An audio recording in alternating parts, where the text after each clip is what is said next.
গণ অধিকার ছাত্র অধিকার এখন টার্গেট করে কথা বলছে। পরে কথা বলো, আমি আমি এটা বলতে হচ্ছে আপনি সিনিয়র হিসেবে যে কথাটা যে দায়টা দিচ্ছেন বন্ধন নিয়ে যেটা আপনি এটাকে বেয়াদবি নিলে তো হবে না। আমি তো এখানে বসে কোনোদিন নূর ভাইকে জিজ্ঞাসা করবো না যে নূর ভাই কেন পলিটিক্যাল পার্টির এত টাকা কোথা থেকে পায়।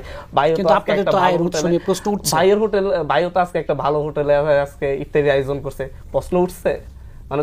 কিন্তু সেই জায়গা থেকে বলতে গেলে যে অভ্যুত্থান পরবর্তী সময়ে ওই কিছু অন্য ছোট ছোট পার্টির চাইতে এই অভ্যুত্থান পরবর্তী এই পার্টির প্রতি মানুষের আকাঙ্ক্ষা অনেক বেশি, মানুষ এই পার্টিতে আরো বেশি দিতে চায়। তারপরে কেন কোশ্চেনগুলো করতে হবে? নিজেদের দিকে না তাকিয়ে যদি আমরা কোশ্চেনগুলো করি তাহলে হচ্ছে প্রশ্নবিদ্ধ আমি তৈরি করতে চাচ্ছি।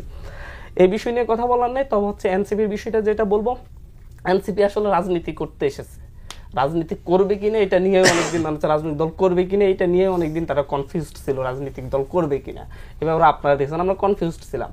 আমরা বিভিন্ন জন ভেবেছি, যেমন আমি ভেবেছি যে আমি যদি রাজনীতি করি আমি কোন একটা রাজনৈতিক দলে যোগ দিব, কারণ আমি দেখেছি যে হচ্ছে 5ই আগস্টের পরের 30 দিন বাংলাদেশে কোনো সাদাবাজি নাই, কোনো দখলদারিত্ব নাই, কোনো হানাহানি নাই, প্রত্যেকে এক, সবাই ভালো, কারণ আমরা তো গত 16 বছর রাজনীতি। কিন্তু তারপরে কি হয়েছে, তারপরে 6 মাস 5 মাস আমরা দেখতে দেখতে মনে হলো যে হচ্ছে আসলে যে গতানুগতিক রাজনৈতিক ব্যবস্থা আছে, এই ব্যবস্থা যে রাজনৈতিক দলগুলো আছে এগুলোর সাথে আমার রাজনীতিটা হয়তো যাচ্ছে না। বাংলাদেশে এখন সবচাইতে জনপ্রিয় নেত্রী, সবচাইতে জনপ্রিয় ব্যক্তিত্ব বেগম খালেদা জিয়া, এই ব্যাপারে কারো কোনো সন্দেহ নেই। এমন হচ্ছে নির্বাচন হলো হয়তো বিএনপি ক্ষমতায় আসতেছে, তাও সন্দেহ নেই। তারপরে কেন আমরা নতুন রাজনৈতিক দলের দিকে আগাচ্ছি? কেন আমি নিজের সিট করার জন্য কেন বিএনপিতে গিয়ে যোগ দিয়ে আমি কেন নিজের সিটটাকে সিকিউর করলাম না? কারণ আমরা আসলেই নতুন রাজনীতির কথা বলছি। আমি দেখেছি যে হচ্ছে যে আমার নদী পারাপার আমার এলাকায় যাইতে আমার খুব কষ্ট হচ্ছে, আমার যন্ত্রণা হচ্ছে। এক জায়গায় একটা ফেরি হলো আমি কাজ করবো, আমি এখানে আমার ফেরির জন্য একই সিটিতে 3 জায়গায় ফেরি দেওয়ার জন্য ফেরি ঘাটের জন্য বরাদ্দ চাওয়া হয়েছে। হাতিয়া থেকে হাতিয়ার জন্য একটা ফেরি, সন্দ্বীপের জন্য একটা ফেরি, ভোলার জন্য একটা ফেরি। সন্দ্বীপের ফেরির ঘাটের কাজ হয়ে গেছে, ইয়ার কাজ হয়েছে, আমি দৌড়াই আমি এখন হাতিয়ার ফেরির কাজ নিতে পারি নাই। আমি অভ্যুত্থানের নেতা ছিলাম, অভ্যুত্থানে আমার এত ভালো অংশ ছিল, আমরা যাই এখন হচ্ছে উপদেষ্টাদের লাইন পাই না। আমার অঞ্চলের মানুষজন এখন কি পরিমাণ কাজ কষ্ট করে আপনি ইউ ক্যান্ট ইমাজিন।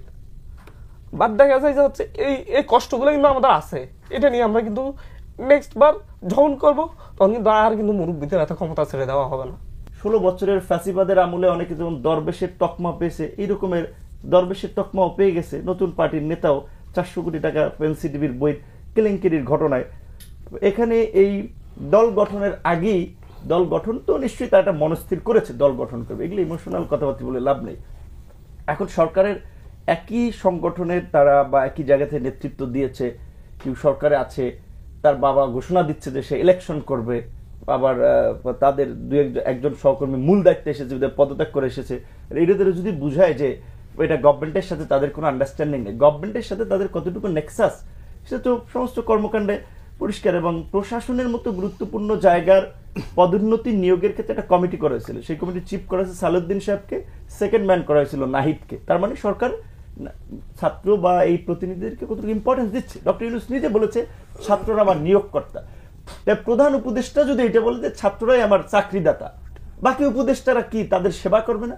তাই তো করেছে। আমরা দেখি যে ছাত্র উপদেষ্টা বা সমন্বয় তাদের একটা যে প্রভাব, তো তারা যদি এই প্রভাবকে ইতিবাচক কাজে ব্যবহার করতে, হান্নান মাসুদ আমাদের ছোট ভাই আবেগ নিয়ে অনেক সময় কথা বলে কান্না করে ফেলে যে ফেরি হবে না কেন, গিয়ে বলবে 1 সপ্তাহের মধ্যে এইখানে ফেরি চাই, ওইভাবে হবে। তাদের সেই মুভটা গাছটা দেখান লাগবে। এখন তারা যদি আপনার ওই জনসম্পৃক্ত কাজ না নিয়ে চট্টগ্রাম বন্দর নিয়ন্ত্রণ করার জন্য একটা কমিটি করে উপদেষ্টা হয়, ছাত্র গণঅভ্যুত্থানের নেতা, আপনি এখানে দাঁড়িয়ে আমাকে বলতেই হচ্ছে আপনি চট্টগ্রাম, আপনার তো শ্রমিক কমিটি আছে না? আপনার শ্রমিক কমিটি আছে না, শ্রমিক পরিষদ আছে না? শ্রমিক পরিষদ দিয়ে কি আপনি কি পুরো ঢাকা শহর কন্ট্রোল করেন? না না, এভাবে ভাই একটা বিষয় এখানে বলতে হচ্ছে ভাই, আমি করতে হচ্ছে। আমি দেখেছি যে গণ অধিকার ছাত্র অধিকার এখন টার্গেট করেই কথা বলছে। পরে কথা বলুন। না আমি এটা বলতে হচ্ছে আপনি সিনিয়র হিসেবে যে কথাটা যে দায়টা দিচ্ছেন বন্ধন নিয়ে যেটা, আপনি এটাকে বেয়াদবি নিলে তো হবে না। আমার আপনি বেয়াদবি নিলে হবে না। আমার জি আমরা একটু শুনে বেয়াদবি তুমি আমার ছাত্র সংগঠনের সিনিয়র হয়ে সভাপতি, তুমি আমার সিনিয়র হয়ে থেকে কেড়ে নাও কিভাবে? আপনারা সিনিয়র হয়ে যেভাবে মিথ্যাচার করেন, জুনিয়রদের ব্যাপারে মিথ্যাচার করেন, মনে হয় যারা আপনাদের আদর্শ বিরোধিত কাজ করেন। পরে কথা বলবো, আপনাদের সময় আরো 1 ঘন্টা এক্সটেন্ড করবেন, মিথ্যাচার আরো এক্সটেন্ড করবেন। এইটা তো নতুন বন্দোবস্তের কান্নার ভাব ধরলে একটা নতুন বন্দোবস্ত হয়ে যাবে। নুসরাত তাবাসসুম নামে একজন সমন্বয়ক আন্দোলনের নেত্রী, সে আপনার একটা এই মৎস্য প্রাণী সম্পদ মন্ত্রণালয়ের টিকার টেন্ডার সে প্রতিবেদন নিউজ হয়েছে, সেই টেন্ডার এখন রিটেন্ডার আবার যাচ্ছে। তাদের ডিসি নিয়োগ কাণ্ড করে ছাত্র সমন্বয় আন্দোলনের পরিচিত নেতৃবৃন্দের সমস্ত পত্রপত্রিকা নিউজ এসেছে না, তো তারা তো পুরানো পথে যাচ্ছে। তাহলে এই পার্টি নিয়ে এখন ফুয়াদ ভাই আশান্বিত হলে আমি আবার কাজল ভাইয়ের মতো বলছে বিশ্বাস করতে চাই না, আমিও বিশ্বাস করতে চাই না, সেটা আমরা দেখতে চাই। কিন্তু তারা তো সেই পুরানো পথে আসছে। তাদের প্রোগ্রামে বসুন্ধরা কোম্পানি খাবার পাঠায়, বসুন্ধরা কোম্পানি ফাইন্যান্স করে। এই 24-এর নির্বাচনে বিনা ভোটের নির্বাচনে এমপি হওয়া রেডিয়ান্ট ফার্মার জায়েদি, এই আমাদের এলজেডি মিনিস্টার, এই গণ অভ্যুত্থানের তো নায়ক, অবশ্যই সে নায়ক। আসিফ সে আমার সহকর্মী ছোট ভাই, কিন্তু আমি মনে করি সে নায়ক, সে হিরো।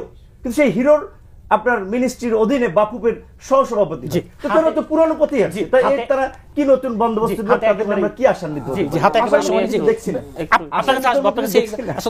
বিএনপিকে দোষ দিয়ে তো লাভ নাই যে চান্দাবাজি টেম্পো স্ট্যান্ড। বিএনপি একটা বড় দল, হাতির মতো দেহ, দেখা যায় অনেকে, কাজ তো সবাই করতেছে, জামাত করতেছে, গণ অধিকার, ছাত্র, আমি বলছি সবাই করতেছে। তাহলে এখন এই ছাত্রদের মধ্যে যে নতুন প্রত্যাশা, নতুন সেটার এক্সাম্পল এখন পর্যন্ত আমরা দেখছি না, কিন্তু আমরা দেখতে চাই। হলের নেতা ছিলাম, এখন আর বড় কিছু হওয়া যাবে না, সব সময় আন্ডারমাইন করে রাখার যে চিন্তা।